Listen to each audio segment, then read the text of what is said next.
آپ مال کما رہے ہیں اپنی آسائشوں کے لیے لیکن عبادت بن رہی ہے. عبادت بن رہی ہے. ٹھیک ہے, آپ کھانا کھا رہے ہیں سنت طریقے سے, عبادت بن رہی ہے. کہ حضرت عمر فاروق رضی اللہ تعالیٰ عنہ کا مال زیادہ تھا. ہاں, مال جو لے کے آئے رسول اللہ سے کوانٹٹی میں وہ زیادہ تھا. حضرت ابوبکر صدیق رضی اللہ تعالیٰ عنہ جو لے کے آئے وہ تھوڑا تھا. بالکل. لیکن ڈیفرنس کیا تھا, وہ سارے کا سارا تھا. تھوڑا تھا لیکن سارے کا سارا تھا. اللہ آپ کے جو ہے نا وہ معاملات کو بھی آسان کریں گے, آپ کے لیے پیسے کی فراوانی ہوگی. اچھا, ویلتھ جو ہے نا وہ صرف پیسہ نہیں ہے. یہ نہیں کہ میں نے فجر پڑھی, ملاوٹ کی, جھوٹ کی, بددیانتی کی, سب کچھ کیا, آگے ظہر پڑھ لی. نہیں, یہ نماز پڑھنا ہے, نماز قائم کرنا نہیں ہے. نماز کا زکوٰۃ اور صدقات کو انسٹیٹیوشنلائز کر دیں, ہمارے ملک میں کوئی غریب نہیں رہے گا, بلکہ میں سمجھتا ہوں کہ پوری امہ اگر اس پہ آ جائے تو پوری دنیا میں کوئی غریب نہیں رہے گا انشاءاللہ.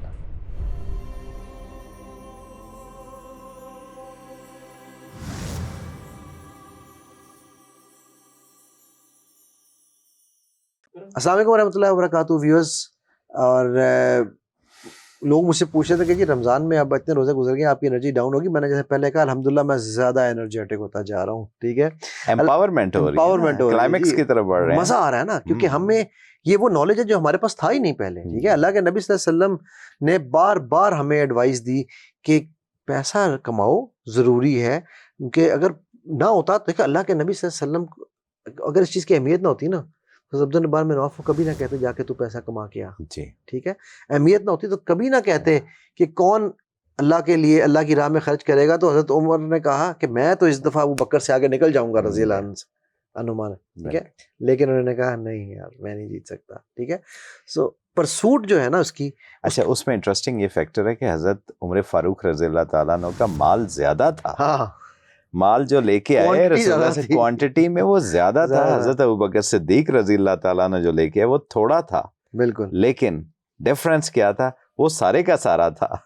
تھوڑا تھا لیکن سارے کا سارا تھا.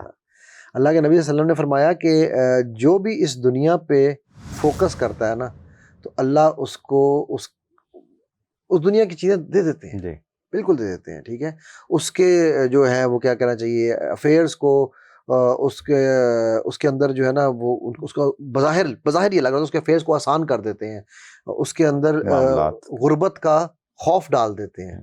ٹھیک ہے, پھر اس کو یہ ہوتا ہے کہ یار اے ہوئے پتہ نہیں میں یہ پیسے مجھ سے چھین نہیں جائیں گے, وہ کنجوسی ہے. اور یہ کہ وہ حدیث ہے نا, ہم نے پہلے بھی کہی کہ اس وقت میں اینڈ ٹائمز کی بات ہم کر رہے ہیں نا, آپ کا تو فیوریٹ ہے کہ مائزرنس کنجوسی بڑھتی جائے گی. ٹھیک ہے, تو he will not get, وہ کہتے ہیں he will not get anything of this world except that what has been decreed for him. Yes. ملنا پھر بھی اس کو وہی ہے Yes. جو اس کے لیے لکھ دیا گیا ہے. ٹھیک ہے, لیکن اگر اس کا نظریہ, اس کی نظر, اس کی نگاہ اس بات پہ ہوتی کہ یار آخرت میں کیا ہونا ہے میرے ساتھ. جی بالکل. وہ میں ہمیشہ ایک دعا پہ اس پہ کوٹ کرتا ہوں, یہ باتیں سنن نبی ماجہ کی حدیث ہے. ٹھیک, 4105 کہ ربنا آتنا فی الدنیا, پہلے کون سی دنیا, حسنۃ, دنیا کی حسنۃ والآخرۃ حسنۃ, وہ بھی بیسٹ. پہلے دنیا کا ہے. یس, لیکن دنیا کا مطلب یہ پہلے آنے والی, آخرت کا مطلب آخر میں آنے والی. تو اس میں ہم نے اگر آپ اللہ کے ہاتھ میں اللہ سے مانگیں گے اور اللہ کی راہ میں خرچ کریں گے, وہ انفاق فی سبیل اللہ والی بات بڑھا جاتی ہے, تو پھر اللہ آپ کے جو ہے نا معاملات کو بھی آسان کریں گے, آپ کے لیے پیسے کی فراوانی ہوگی. اچھا, ویلتھ جو ہے نا وہ صرف پیسہ نہیں ہے. جی, ویلتھ میں اور بہت ساری چیزیں آ جاتی ہیں. ٹھیک ہے, تو ورلڈلی گینز تو آپ کو ملنے ہی ملنے ہیں آخرت کے حساب میں. ٹھیک ہے جی, سو سوکھ مدینہ میں سر ہم اور کوئی پوائنٹ مس تو نہیں کر رہے اس میں ایک صرف پیراڈائم میں آپ کو بتاؤں, اور سورہ قریش کی نسبت سے پیراڈائم آپ کو بتاؤں. کیا بات ہے, کیا بولے, چھوٹی سی سورہ مبارکہ ہے لیکن ہمارے سارے مسائل کا حل ہے اس کے اندر. آپ دیکھیں آج کا ماڈرن انسان جو ہے اس کے دو ہی چیلنجز ہیں. ایک اس کو فزیکل سیکیورٹی چاہیے اور ایک فائنینشیل سیکیورٹی, میری جان بچ جائے, اور دوسری کیا ہے, میرا مال بچ جائے, یہ نوکری میری. اچھا, یہ دونوں جو چیلنجز ہیں اللہ تعالیٰ بتا رہے ہیں کیسے پورے ہوتے ہیں. آپ دیکھیں دو سب سے بڑے ماڈرن انسان کے چیلنجز ہیں, دونوں کا حل اللہ کیسے بتا رہے ہیں. الذی اطعمہم من جوع وآمنہم من خوف. کیا ہے فزیکل سیکیورٹی؟ کیا ہے کہ آپ یہ چاہتے ہیں کہ خوف سے امن کی طرف چلے جائیں، کہ خوف کا پیراڈائم ہے، اس خوف سے، ہر قسم کے خوف سے اگر آپ نجات لینا چاہتے ہیں اور امن کی طرف جانا چاہتے ہیں، جان کا، عزت کا، ہر قسم کا خوف جو ہے اس سے جانا چاہتے ہیں، ٹھیک ہے. اور دوسرا بھوک سے روزی روٹی کی طرف جانا چاہتے ہیں، وہ فزیکل سیکیورٹی، اور یہ فائنینشیل سیکیورٹی آپ کو چاہیے. تو کرنا کیا ہے؟ پیچھے اللہ نے بتا دیا فَلْيَعْبُدُوا رَبَّ هَذَا الْبَيْتِ، کہ اس بیت اللہ کے رب کی عبادت کرنی ہے. اور یہاں سے عبادت کا مطلب بھی آ جاتا ہے. آپ نے پہلے ایک دفعہ بات کی کہ ہم نے صرف عبادت کو ہی سب کچھ سمجھ لیا، تو عبادت کو بھی تھوڑا سا میں ایکسپلین کر دوں. یہ بندگی ہے. اس میں چلنے سے پہلے نا میں آپ کی یہ جو ابھی آپ نے بات کوٹ کی نا، میں اس پہ حدیث قدسی ایک بیان کرنا چاہتا ہوں. ترمذی کی حدیث نمبر 2466 ہے، 2466، ٹھیک ہے. یہ ایگزیکٹ یہی تھا. مجھے لگتا ہے آپ میرا مائنڈ پڑھنا شروع ہو گئے ہیں ویسے بائی دا وے اب تک، ہے نا. آپ مائنڈ ماسٹر ہیں. اللہ کہتے ہیں کہ اے ابن آدم، تو میری عبادت پہ فوکس کر، تو میری عبادت پہ اوپر غور کر، ٹھیک ہے. میں تیرے دل کو اطمینان بخش دوں گا. سبحان اللہ. ٹھیک ہے. اور اگر تو ایسا نہیں کرے گا، اللہ اکبر سر، یہ بڑی سخت بات، سخت ان سینس ہلا دینے والی بات ہے. اور اگر تو ایسا نہیں کرے گا تو میں تیرے دل میں دنیا کی تمام تکلیفیں اور غربت ڈال دوں گا، کہ خوف ڈال دوں گا. اف، ہلا دیتی ہے نا یہ بات. کتنا آسان راستہ ہے کہ اللہ کی عبادت کی طرف فوکس کریں. اور عبادت ہے کیا، وہ تھوڑا سا ایکسپلین کر دوں. وہ بندگی کے ساتھ ہے کہ حضرت سیدنا بلال رضی اللہ تعالیٰ عنہ سے پوچھا گیا، اچھا عبد کون ہوتا ہے؟ کیونکہ عبد جو ہے وہ غلام کو بھی کہتے ہیں، اور وہ غلام رہ چکے تھے. ان سے پوچھا گیا اچھا عبد کون ہوتا ہے، کیونکہ وہی بتا سکتے ہیں، وہی کوالیفائڈ ہیں یہ بتانے کے لیے. آپ نے یہ کوٹ کر دیا. تو حضرت سیدنا بلال رضی اللہ تعالیٰ نے فرمایا، اچھا عبد، اچھا غلام وہ ہوتا ہے جس کی نگاہیں مالک کی نگاہوں کا تعقب کر رہی ہیں، اور جس کے کان مالک کی آواز کے اوپر ہوں. اشارہ سمجھے، مطلب کہنا نہ پڑے، اس کو کہنا نہ پڑے. اتنی زبردست اس کی جو ہے نا، اس کی اٹینشن، وہی آپ نے NLP والا، energy flows where attention goes. سب چیزیں اس نے اکٹھی جو کی ہوئی ہیں وہ مالک کی رضا کے اوپر کی ہوئی ہیں.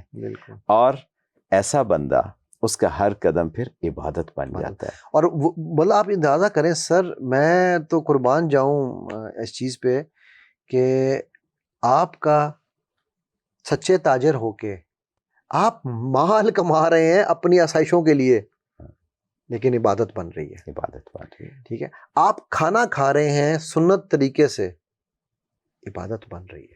آپ اپنے بچوں کو کھلا رہے ہیں، بچوں کو، آپ تو بچوں کو یشی کرا رہے ہیں، ٹرپ لے کے گئے ہیں ان کو، وہ بھی عبادت بن گئی. عبادت بن گئی. آپ چل پھر رہے ہیں، آپ لوگوں سے بات چیت کر رہے ہیں، مسکراہٹ دے رہے ہیں، عبادت بن گئی. اس میں صرف یہ ہے کہ سامنے جیسے ہماری انگلی ہے نا، فوکس ہمارا اس انگلی کے اوپر ہوگا تو یہ نظر آئے گی، باقی سب بلر ہو جائے گا.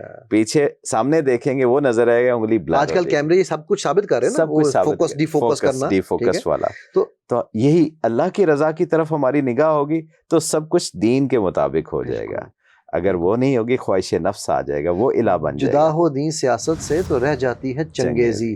صلاۃ اور زکوٰۃ کا جو نظام کی ہم نے بیس پہلے بھی بات کی تھی نا، صلاۃ صرف نماز کا نام نہیں ہے، صلاۃ ایک سسٹم ہے. حضرت عیسیٰ جب ایک دن کے تھے تو لوگوں نے آ کے مریم سے پوچھا کہ اس کو یہ کون ہے، تو انہوں نے کہا اسی سے پوچھ لو. تو انہوں نے کیا کہا، میں صلاۃ اور زکوٰۃ قائم کرنے آیا ہوں. ٹھیک ہے. تو حضرت ابراہیم نے بھی صلاۃ و زکوٰۃ کی بات کی. تو صلاۃ جو ہے وہ ایک نظام، سوشل سسٹم کا نام ہے، جس میں عبادات، یعنی کہ آپ جب اس سسٹم کو فالو کریں گے تو آپ کی ہر چیز عبادت بن جائے گی. اس کو بھی انگلیوں سے میں مثال اگر دوں، بالکل، کہ یہ 5 انگلیاں، یہ فجر، ظہر، عصر، مغرب، عشاء.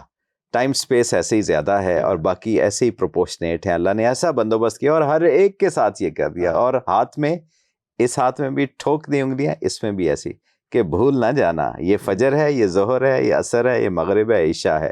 تو فجر میں نے ادا کی تو مجھے اسی سسٹم کے اندر زندگی گزارنی.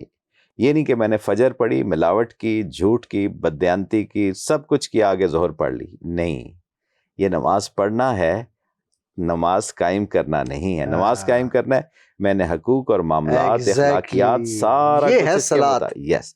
اس کے بعد یہ ساری چیزیں ایسے کرتے کرتے عشاء کی اور اس کے بعد پھر فجر کی. یعنی دھرم میں تہجد بھی آ گئی نا جی, ہم نے تو یہ جو سسٹم ہے یہ سارا کھڑا کس کے اوپر ہے؟ تہجد کے اوپر. یہ تہجد کے اوپر کھڑا ہے, اور اس کی لوکیشن دیکھیں, فجر کے نزدیک ہے اور عشاء سے دور ہے.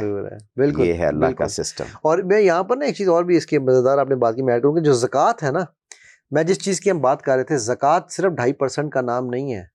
زکوٰۃ از دی اسلامک اکنامک سسٹم جس کی ہم بات کر, جس کو اللہ کے نبی صلی اللہ علیہ وسلم نے امپلیمنٹ کیا. اور عمر بن عبدالعزیز رحمۃ اللہ علیہ کے زمانے میں وہ ہم نے جو اللہ کے نبی نے پریڈکشن کی تھی کہ جی وہ کیا فرات سے وہ ایک عورت نکلے گی یمن سے, حضرموت سے, حضرموت سے نکلے گی اور وہ بے فکر ہو کے آگے پہنچے گی. تو وہ حضرت عمر بن عبدالعزیز کے زمانے میں وہ امپلیمنٹیشن وہ ہوئی. ٹھیک ہے, سو کوئی یہ یعنی یہ انجانا سسٹم نہیں ہے. تو زکوٰۃ کا سسٹم ہے. اور آپ دیکھو کہ ٹیکس کیوں ختم کیے, میں یہ بھی لوگوں کو بتاؤں, ابھی کچھ لوگ سمجھ رہے ہوں گے یار ٹیکس کیوں ختم کر دیا.